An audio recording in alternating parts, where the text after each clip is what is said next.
Bonjour à tous, bienvenue sur la chaîne.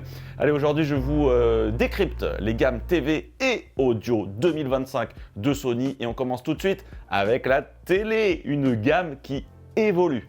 Oui, les modèles présentés l'année dernière continuent en 2025, ils ne sont pas remplacés, ils sont complétés avec l'arrivée de 3 nouvelles références.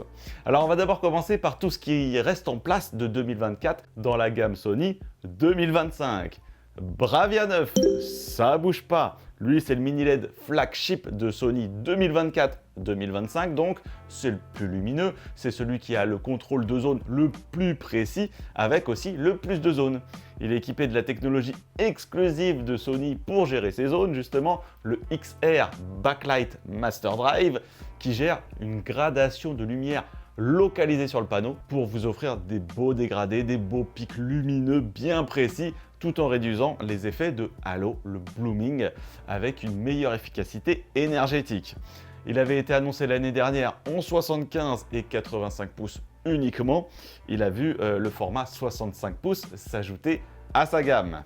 Le Bravia 8, c'est l'OLED, entrée de gamme de Sony qui reste également au catalogue. Base de panneau White OLED, c'est l'OLED standard de LG Display, hein. C'est la même dalle qui équipe par exemple le LG C4, donc on peut compter dessus pour avoir de très bons contrastes, mais attention, il ne va pas être aussi lumineux que les OLED dernière génération.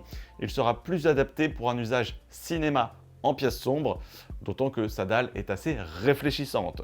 Toujours disponible en 55, 65, 77 pouces. Enfin, le Bravia 7, c'est le mini LED entrée de gamme de 2024. Il se positionne en dessous du Bravia 9 avec toujours la gestion des zones avec le XR Backlight Master Drive, mais avec moins de zones de rétroéclairage, donc un petit peu moins de luminosité et un traitement anti-reflet un petit peu moins performant également. Toujours dispo en 65, 75, 85 pouces, pas de 55 pour le marché français. Donc un télé qui offre déjà une forte luminosité pour une utilisation en séjour sans problème. Ok, ça c'est 2024-2025.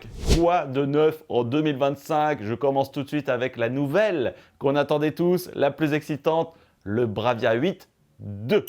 Qu'est-ce que c'est que ça, les amis?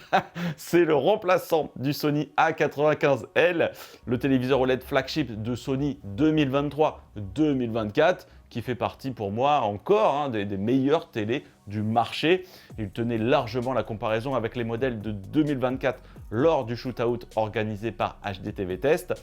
Mais bon, là, on est en 2025, il y a des nouveaux panneaux OLED qui ont fait des bonds en luminosité assez dingues. Donc une mise à jour s'impose. Ce Bravia 8 2 opte donc pour la dalle QD OLED génération 3.2 et non tandem OLED. Cette nouvelle dalle entre les mains de Sony offrirait sur leur modèle un gain de luminosité de 25% par rapport au modèle A95L. À savoir qu'on l'avait mesuré à 1326 nits avec Cédric de HC Calibrage, ce qui devrait nous donner quelque chose aux alentours de 1700 nits en poussant un petit peu. Ce qui finalement n'est pas si haut en comparaison des premiers relevés sur les S95F de Samsung et G5 de LG qui dépassent la barre des 2200 nits. Sony serait peut-être un petit peu plus prudent quant à utiliser le curseur de luminosité. En tout cas, sachez que voilà, des mises à jour peuvent avoir lieu au cours de l'exploitation du produit. Donc on verra bien lors de nos tests. Au niveau du design, il semble reprendre le même châssis que le A95L avec une dalle très fine et sera toujours pourvu de l'acoustique Surface Plus pour le son. Niveau HDMI, on reste sur deux HDMI 2.1 compatibles 4K 120 VRR pour les consoles, donc pas de 144 ou 165 pour les joueurs PC. Pas de modèle 83 pouces annoncé, contrairement au modèle flagship de Samsung et LG, et pas de 77 pouces non plus. D'ailleurs, le A95L a aussi perdu cette taille dans ses références. Le Bravia 8 sera donc proposé au lancement, en tout cas, en 55 pouces et 65 pouces pour un prix plus abordable que le A95L. Enfin, ça, c'est ce qui est annoncé, donc quand même une bonne nouvelle. Autre nouveauté, Bravia 5, nouveau mini LED plus abordable qui sera décliné en 5 tailles du 55 au 98 pouces. Sony va donc proposer de la très grande taille via son nouveau mini LED d'entrée de gamme. Ce modèle hérite du XR Backlight Master Drive avec un nombre de zones un petit peu en deçà du Bravia 7. C'est la notion de XR Booster. On passe de 30 sur le 9 à 20 sur le 7 à 10 sur le 5. C'est-à-dire qu'on a moins de zones, donc un pic lumineux revu à la baisse. Sur le Bravia 5, ça devrait quand même assez envoyer. Mais si on a moins de zones, eh bien oui, on envoie un petit peu moins de lumière pour éviter que ça déborde et voilà, pour assurer toujours une bonne gestion du contraste. Et il perd également le filtre Quantum Dot. Il semblerait, en tout cas d'après ce que j'ai vu dans les papiers, il semblerait qu'il ait perdu la couche QD, mais qui est compensée par un algorithme Tri-Luminos Pro. Pour le son, il va être équipé d'une architecture acoustique multi-audio avec 4 haut-parleurs dans la coque, donc un petit peu moins que sur les autres. Pour comparaison, le Bravia 9 en a 8. Niveau HDMI, eh bien, on est équipé aussi de 2 HDMI 2.1. Enfin, le petit dernier, c'est le Bravia 3. Une gamme qui se complète donc avec de l'entrée de gamme, un téléviseur LED basique équipé des essentiels de Sony, un processeur X1 compatible 4K 60 Hz et un son X-Balanced 2 x 10 watts. Il sera disponible en 6 tailles du 43 au 85 pouces. L'expérience Sony à un prix abordable. D'ailleurs, le point commun de ces télés, eh bien, c'est l'expérience Sony. Ça fait également partie du prix du package quand on prend un téléviseur Sony. On est sur l'interface Google TV. On a plein de modes d'image précalibrés pour les plateformes de streaming. On a le PS Remote Play qui permet de jouer à la PS5 en streaming si elle est branchée ailleurs.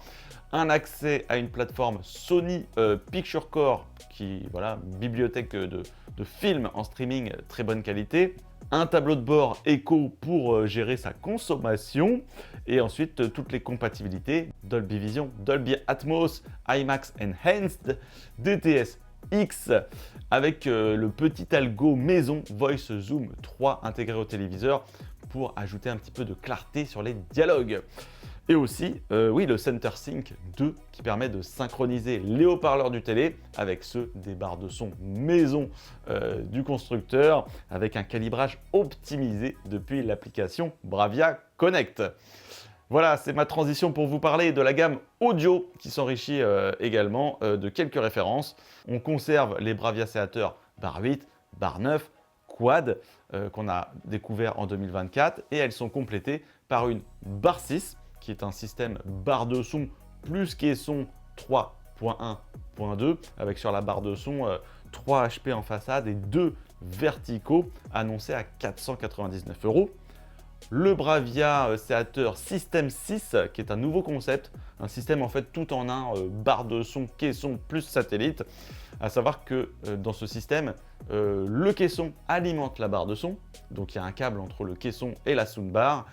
Et le boîtier alimente les arrières. Donc le boîtier est relié au courant et les arrières sont reliés en filaire au boîtier. Voilà, donc il faudra y penser niveau intégration, mais le prix reste cool pour un système complet puisqu'il est annoncé à 599 €. À voir après ce que ça donne niveau expérience.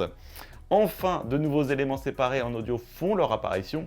Nouveau satellite Bravia Theater Rear 8 et un nouveau caisson Bravia Theater Sub 7 au design slim, plus compact, plus facile à intégrer dans la maison. De nouvelles options, des nouvelles solutions plus abordables pour compléter vos différents systèmes barres de son de Sony. Voilà pour les nouveautés 2025 de la marque japonaise qui sont finalement assez orientées budget friendly, j'ai envie de vous dire, et grande taille. Or, Bravia 8 2 qui sera donc le nouveau téléviseur OLED premium de la marque avec l'image la plus précise pour les plus exigeants d'entre nous en termes de fidélité de rendu HDR. Même si, eh bien Sony, vous voyez, le place finalement en dessous de son flagship mini LED, Bravia 9, qui reste donc en tête de gamme, surtout pour les grandes tailles. Le mini LED qui semble être pour Sony la technologie d'avenir avec un potentiel Bravia 10, les amis, équipé du nouveau panneau RGB mini LED, la techno top secrète dévoilée tout récemment par Sony.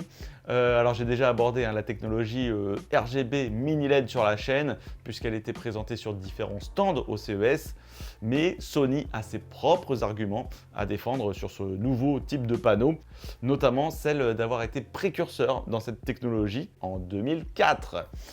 Et également d'avoir une grosse expérience dans le monde pro avec leur moniteur de référence utilisé par les étalonneurs en cinéma, et aussi une avancée technologique sur la gestion des zones qui pourrait gérer avec précision ce nouveau type de panneau où il faut pouvoir interagir sur la puissance lumineuse de chacune des LED RGB contenues dans chaque capsule LED, si je puis dire, pour venir élargir le volume de couleurs. D'ailleurs, les promesses, c'est un gamut élargi, 99% du DCI-P3 et environ 90% du BT 2020. Un pic lumineux de 4000 nits, donc similaire au moniteur professionnel, et un traitement du signal en 96 bits. Ça, en gros, ça veut dire qu'ils vont bien pouvoir gérer toutes les gradations de chaque LED afin de pouvoir reproduire précisément des dégradés, tous les tons intermédiaires afin de gagner en relief. L'objectif de cette technologie, eh bien, c'est en partie d'étendre les possibilités à un créateur de contenu, à aller créer de nouvelles expériences visuelles, car plus le créateur verra le résultat de son travail respecté sur nos diffuseurs, et plus il sera encouragé à produire des visuels innovants, plus poussés techniquement et immersifs. La production en série de cette techno RGB mini LED doit démarrer en 2025 pour une application en milieu pro et une commercialisation pour le grand public en 2026. Voilà, vous avez toutes les infos sur Sony 2025. Je mettrai l'ensemble des tarifs en description et en commentaire épinglés dès que je les reçois, dès que je les vois quelque part. Voilà, je vous fais des gros bisous. C'était Benji et je vous dis à très bientôt.